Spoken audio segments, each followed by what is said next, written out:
अस्सलाम वालेकुम दोस्तों, कैसे हैं आप लोग? ठीक हैं दोस्तों। इस वीडियो के अंदर हम डिस्कस करेंगे प्रिजनर्स ऑफ वार। देखें जी, सबसे पहले तो इंटरनेशनल लॉ के अंदर प्रिजनर्स ऑफ वार वो लोग या कम्बैटेंट या फाइटर या सोल्जर होते हैं जो जंग के दौरान पकड़े जाते हैं। जब दुश्मन मुल्क आपके मुल्क के सिपाही, फौजी या फाइटर्स को पकड़ लेता है तो उसको बोलते हैं प्रिजनर्स ऑफ वार। ठीक है ना? अ, अच्छा, इन लोगों की कुछ राइट्स होते हैं। ये जो जंगी कैदी होते हैं इनके कुछ राइट्स होते हैं, इनका कोई एक स्टेटस होता है और उन उन कवानीन के तहत इनकी ट्रीटमेंट की जाती है, उस तरीके से इनके साथ सलूक किया जाता है। इस हवाले से हमारे पास एक इंटरनेशनल ह्यूमैनिटेरियन लॉ मौजूद है और साथ में एक बड़ा अहम कन्वेंशन है, थर्ड जेनीवा कन्वेंशन ऑफ 1949, जो deal he prisoners of war के लिए करता है। वो हमें बताता है कि भाईजान, ये जो प्रिजनर्स ऑफ वार हैं इनको आपने किस तरह इनके साथ डील करना है, इनको कौन से हकूक़ आपने देने हैं, उनकी क्या ट्रीटमेंट करनी है। ठीक है? उनके जितने भी ये राइट्स हैं ना, वो वहीं पे लिखे हुए हैं। अच्छा जी, थोड़ी-सी हिस्ट्री बता देता हूँ कि कदीम मिस्र के अंदर जब फ़िरौन जो है ना, वो दुश्मन मुल्क के सिपाहियों को पकड़ लेता था, तो वो उनके हाथ काट लेते थे और फिर वो उन हाथों को काउंट करके बताते थे कि भाई हमने इतने बंदे दुश्मन मुल्क के पकड़ लिए हैं या कैदी हैं हमारे पास। इवन के एथेंस एंड रोमन एम्पायर के अंदर तो वो लोग ज़रा डिफरेंट करते थे। वो क्या करते थे, जो जंगी कैदी होते थे उनसे वो मेहनत या मशक्कत काम करवा लेते थे। अच्छा जी, लेकिन जो मंगोल लोग थे वो ज़रा डिफरेंट थे। वो तो सबको मार देते थे, बल्कि पूरा का पूरा जो शहर था वो जला देते थे, तो वो उसमें जंगी कैदियों को भी जला दिया जाता था। अच्छा जी, उसके बाद मॉडर्न टाइम्स के अंदर भी हमें इस तरह की चीज़ें नज़र आई हैं कि जब रशिया ने स्वीडिश आर्मी को डिफीट किया था, तो जो रशिया का जो उस टाइम का जो किंग था, ज़ार, जिसको ज़ार बोलते हैं, ज़ार पीटर, उसने क्या किया था कि स्वीडिश आर्मी के जो सोल्जर्स थे उनसे काम करवाया, उनसे मज़दूरी करवाई और जो ये उनका बड़ा मशहूर शहर है सेंट पीटर्सबर्ग, वो कंस्ट्रक्शन जो है ना, ये स्वीडिश आर्मी के लोगों ने की थी। अच्छा जी, उसके बाद फिर क्या हुआ, जब वर्ल्ड वार 1 और 2 हुआ, तो उसमें जब उन लोगों ने देखा कि जो प्रिजनर्स ऑफ वार हैं, इनके साथ बड़ा बुरा सलूक किया जा रहा है, तो पूरे यूरोपियन कंट्रीज़ ने एक कन्वेंशन बुलाया और उन्होंने एग्रीमेंट किया कि यार हम आज के बाद ये हम जो भी किसी भी जंग के दौरान जो सिपाही पकड़े जाएँगे ना, उनके साथ सही तरीके से डील किया जाएगा और उनको कुछ इंसानी हकूक़ जो है ना दिए जाएँगे। तो उन्होंने फिर एक कन्वेंशन बनाया जिसका नाम है जेनीवा कन्वेंशन, जो थर्ड कहलाता है।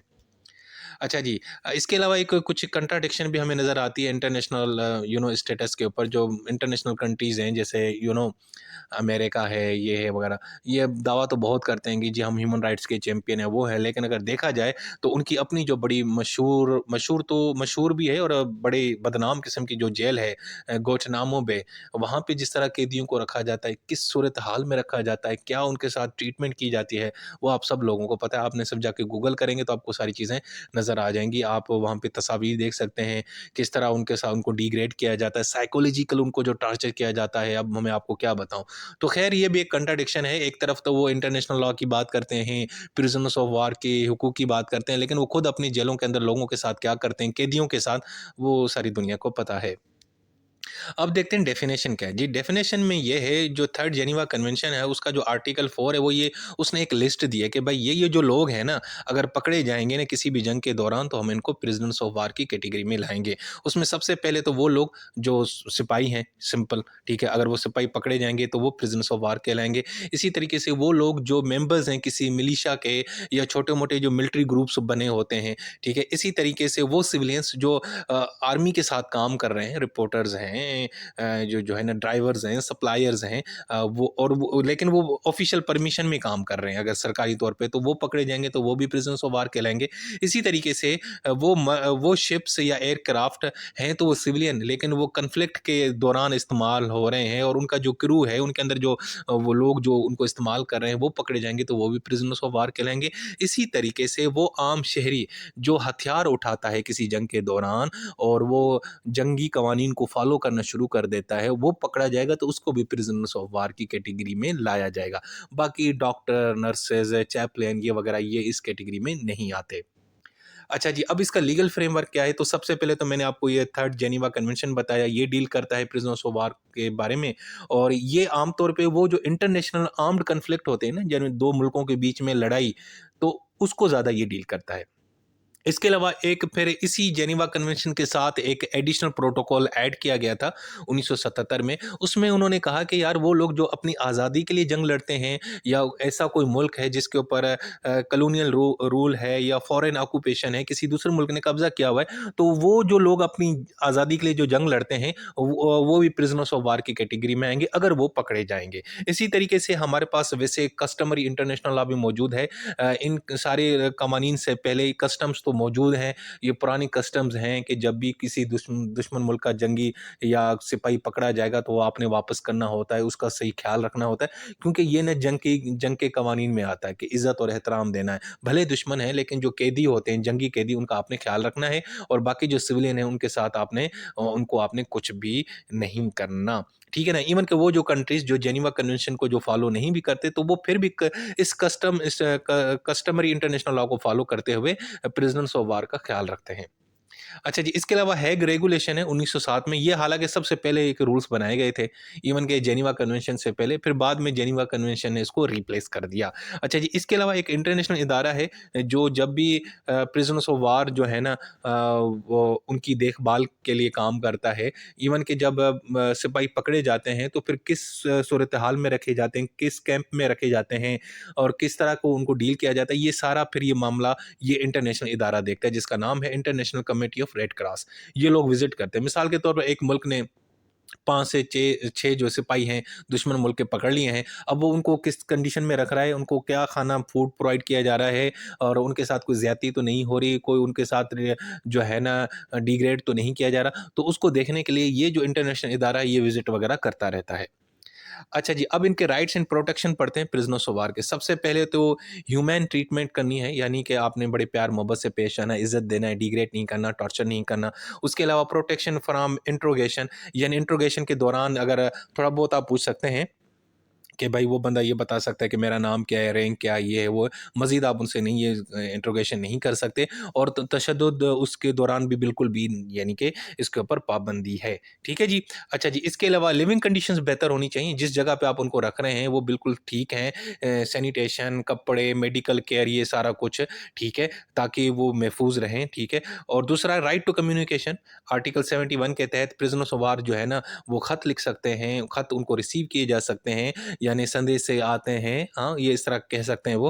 अच्छा जी, इनको पूरा राइट है और वो ये जो आईसीआरसी का जो इदारा है उससे ये राब्ता भी कर सकते हैं। इसके अलावा हाँ, वो वैसे उनसे आप काम करवा सकते हैं लेकिन वो काम नहीं करवाना जो बहुत ही खतरनाक हो या डिग्रेड किस्म का काम हो या ऐसा काम हो जो वार ऑपरेशन से रिलेटेड, वो आपने काम नहीं कराना। हाँ, और अगर आपने कोई ऑफिसर्स पकड़े हैं तो उनको आप ज़बरदस्ती काम नहीं करवा सकते, उनको आपने इज़्ज़त और एहतराम देना है कि ठीक है भाई, वो दुश्मन मुल्क का अफ़सर है, मेजर है, कर्नल है, फलाँ है, लेकिन फिर भी आपने उसको इज़्ज़त देनी है। अच्छा जी, और दूसरा ये जो प्रिज़नर्स ऑफ वार जो भी काम करेंगे उनके बदले आपने उनको पेमेंट भी करनी है। अच्छा जी, इसके अलावा लीगल प्रोटेक्शन है, लीगली तौर पे आपने उनको प्रोटेक्शन देनी है, ठीक है? उनको जो है ना वैसे वो कम्बैटेंट ही कहलाएँगे, ठीक है ना? और जो लॉफुल एक्ट्स हैं वार के, यानी कि वो फाइटिंग कर रहे थे अपने मुल्क के लिए, उसके लिए आप उनको वो यानी कि प्रोसिक्यूट नहीं कर सकते। हाँ, बाकी को वार क्राइम्स हैं, उसने लड़ाई के दौरान बहुत सारे लोगों को मारा, ज़्यादती की, रेप-शेप अगर इस तरह की हरकत की, तो फिर आपने उनको ऊपर ट्रायल चलाना है, लेकिन वो भी फेयर ट्रायल आपने चलाना है। ठीक है जी? इसके अलावा बाज़ औक़ात ये भी होता है कि जब पकड़े जाते हैं, तो हम उनको रिपैट्रिएशन करते हैं, उनको यानी कि वापस मुल्क भेज देते हैं, तो वो भी आप अगर कर सकते हैं। अगर जंग ख़त्म हो गई है, तो विदाउट डिले आप उनको वापस भेज दें, ये भी कर दें, जिस तरह पाकिस्तान ने अभिनंदन को वापस भेज दिया था, ठीक है ना? एक आधे दिन के अंदर-अंदर, बल्कि 48 घंटों के अंदर, ठीक है? हाँ, अगर क्रिमिनल चार्जेज़ हैं तो वो आप चलाएँ, अदरवाइज़ नहीं। अच्छा जी, अगर कोई प्रिज़न ऑफ वार बीमार है, ज़ख्मी है, तो या तो आप उसको वापस भेज दें अपने मुल्क या किसी और न्यूट्रल मुल्क में भेज दें ताकि वो उसकी ट्रीटमेंट अच्छे से हो। ठीक है जी, तो ये मैंने आपको राइट्स बताए। अब ऑब्लिगेशन क्या है डिटेनिंग पावर के, यानी वो मुल्क जो जिसके पास जंगी कैदी होते हैं, यानी एक मुल्क है उसने दूसरे मुल्क के सिपाहियों को अपने पास रख लिया है, जंग के दौरान पकड़ लिया है, अब उनको कैदी बना लिया है, तो अब उसकी भी रिस्पॉन्सिबिलिटीज़ हैं। एक तो जनाब उनकी आइडेंटिफिकेशन रजिस्ट्रेशन, यानी जो भी जंगी कैदी होंगे उनकी आइडेंटिफिकेशन, उनका रिकॉर्ड वगैरह अपने पास रखना है, ठीक है? और वो आईसीआरसी को देना है और इंटरनेशनल जो भी इदारे हैं उनको आपने प्रोवाइड करना है कि भाई हमारे पास इतने बंदे हैं, ये नाम है, ये इनकी रजिस्ट्रेशन है। जो कैंप कंडीशन है वो बेहतर होनी चाहिए। ठीक है ना? उसको जिस जगह पे आपने जंगी कैदी को रखना है वो साफ़-सुथरी जगह हो, हर चीज़ वग़ैरह, ठीक है? इसके अलावा जो है ना, नॉन डिस्क्रिमिनेशन डिस्क्रिमिनेशन नहीं करनी मज़हब के नाम पे। अच्छा जी, जो एक जंगी कैदी है उसका मज़हब कोई और है, उसका कलर कोई और है, उसकी ज़ुबान कुछ और है, उसकी यानी कि लैंग्वेज कोई और है, तो ये इसके ऊपर आपने फ़र्क नहीं रखना, सारे कैदियों के एक ही जैसे आपने डील करना है। अच्छा जी, दूसरा ये जो इंटरनेशनल इदारा है आईसीआरसी, इसको आपने एक्सेस देनी है कि वो उनके रिप्रेजेंटेटिव घूमें, देखें, उन कैदियों से मिलें, ताकि पता चले कि यार ये जो दूसरा मुल्क है, जिसके पास ये कैद में है, उनके साथ सही तरीके से सलूक किया जा रहा है कि नहीं किया जा रहा। अच्छा जी, लेकिन इसके अंदर कुछ चैलेंजेज़ हैं, बहुत सारे चैलेंजेज़ हैं, इश्यूज़ हैं। कुछ इस तरह के लोग हैं जो नॉन स्टेट्स एक्टर्स होते हैं, यानी बहुत सारी इस तरह की ऑर्गनाइज़ेशंस हैं जो नॉन स्टेट कैटेगरी में आती हैं, जैसे हमास है, हिज़्बुल्लाह है, ये वगैरह। अगर इन लोगों के लोग पकड़े जाते हैं, तो फिर उनके साथ किस तरह डील करना है? क्या वो प्रिज़नर्स ऑफ वार की कैटेगरी में आते हैं कि नहीं आते? ये बड़ा एक सवाल निशान है। क्योंकि जो आर्टिकल 4 है ना, 3rd जेनीवा कन्वेंशन का, उसके तहत तो ये लोग इस कैटेगरी में नहीं आते। इसी तरीके से कुछ इस तरह के कम्बैटेंट्स होते हैं जो अनलॉफुल होते हैं, वो तो वो फाइट कर रहे होते हैं लेकिन यूनिफ़ॉर्म नहीं पहना होता, पकड़े जाते हैं, तो उनका जो स्टेटस है वो भी ज़रा अजीब-ओ-गरीब होता है, तो वो इश्यू होता है। लेकिन इसके अलावा फिर ये भी है कि जैसे अमेरिका जब कुछ लोगों को पकड़ता है और उनको सस्पेक्ट करता है, हालाँकि वो जंगी सिपाही भी नहीं होते, सोल्जर भी नहीं होते, बहुत सारे इस तरह के केसेज़ हैं, जैसे मतलब इस तरह के बंदे होते हैं जो हालाँकि सिपाही नहीं होते, लेकिन अमेरिका उनको पकड़ लेता है, कहता है जी ये हमारा बंदा है, ये यानी कि ये हमें ये बंदा चाहिए, ये दुश्मन है, इसने हमारे लिए ये किया, वो किया है, ठीक है ना? तो उनको फिर जिस तरह से वो अपनी गुआंटानामो बे की जेल में रखते हैं और ट्रीटमेंट करते हैं, उसके ऊपर भी बहुत बड़े लोग सवाल उठाते हैं। इसी तरीके से जो 3rd जेनीवा कन्वेंशन है उसका तो ताल्लुक है इंटरनेशनल कॉन्फ्लिक्ट से। लेकिन अगर किसी एक मुल्क के अंदर सिविल वार शुरू हो जाए तो फिर हम क्या करेंगे? उसके ऊपर कौन-सा कवानीन फ़ॉलो किया जाएगा कि नहीं किया जाएगा? तो ये भी बड़े इश्यूज़ हैं, क्योंकि ये जो है ना 3rd जेनीवा कन्वेंशन है, उसके अंदर ये लिमिटेशंस हैं कि ये सिविल वार्स वगैरह के मामलात को उसी तरीके से डील नहीं करता। अच्छा जी, लेकिन बाज़ औक़ात ये होता है कि कवानीन बिल्कुल वाज़ेह होते हैं, ईच एंड एवरीथिंग बिल्कुल सही होती है, लेकिन इम्प्लीमेंटेशन नहीं होती। यानी एक जो पावरफुल मुल्क है ना, उसके पास अगर कैदी हैं, जंगी कैदी हैं, तो वो उनके साथ उन कवानीन के तहत ट्रीटमेंट नहीं करता, उनके साथ ज़्यादती करता है, ज़ुल्म करता है, टॉर्चर करता है। तो मतलब बाज़ औक़ात इन इंटरनेशनल लॉ को लिफ्ट ही नहीं की जाती, इसको फ़ॉलो ही नहीं किया जाता बाज़ औक़ात, तो ये भी एक बड़ा इश्यू है, ठीक है जी। इसके अलावा प्रैक्टिकल एग्ज़ाम्पल देखें तो वर्ल्ड वॉर 2 के अंदर आपको पता है कि बहुत सारे सिपाही जो है ना, जंगी कैदी बनाए गए थे लोग। इवन के जो अलाइड पावर्स थे, उनके जो बंदे थे फ़ौजी, उनको जर्मन ने अपने कैंप्स के अंदर रखा था, और एक बड़ा बदनामी ज़बान एक कैंप है यार, वो पोलैंड के अंदर है, ऑस्विट्ज़ के नाम से, वो बड़ा आप जाके गूगल कीजिएगा, वहाँ पे जिस तरह जो लोगों को रखा जाता था। जापान ने बहुत सारे जंगी कैदी रखे थे और उनके साथ ट्रीटमेंट जो की थी वो बड़ा एक यानी कि अजीबो-गरीब उनके साथ बर्ताव किया था, वो भी बड़ी कहानियाँ मशहूर हैं। इसी तरीके से जनाब जब वियतनाम वार हुई थी, तो अमेरिका के बहुत सारे सिपाही जो थे ना, वो नॉर्थ वियतनाम के अंदर फँस गए थे और वो पकड़े, वियतनाम ने उनको पकड़ लिया था। फिर उनके साथ जो सलूक किया वो भी आप देख सकते हैं, कितना ज़ुल्म और ज़्यादती हुई। इसी तरीके से अब जो आजकल ये रशिया यूक्रेन के अंदर वार चल रही है, उसमें भी जनाब दोनों जो है ना, दोनों को इल्ज़ाम लगता है कि दोनों जो है ना जो जंगी कैदी है ना, उनके साथ ट्रीटमेंट या उनके साथ जो है ना वो कर रहे हैं, सही बर्ताव नहीं कर रहे। और इवन के जो आईसीआरसी जो इदारा है, वो हालाँकि मामलात को मॉनिटर कर रहा होता है, लेकिन ये इस तरह के एतराज़ात हमें नज़र आ रहे होते हैं। सो दोस्तों, ये थी हमारी वीडियो प्रिज़नर्स ऑफ वार के हवाले से। सो मुझे पता है आप लोगों का सुबह पेपर है, लेकिन यार मैं कुछ बहुत ही बिज़ी था पर्सनल मामलात के अंदर, तो मेरे पास टाइम नहीं था कि मैं वीडियोज़ बना सकूँ। लेकिन आज मुझे अभी टाइम मिला है तो मैंने ये बना दी है। अपना बहुत सारा ख़्याल रखें। अल्लाह हाफ़िज़।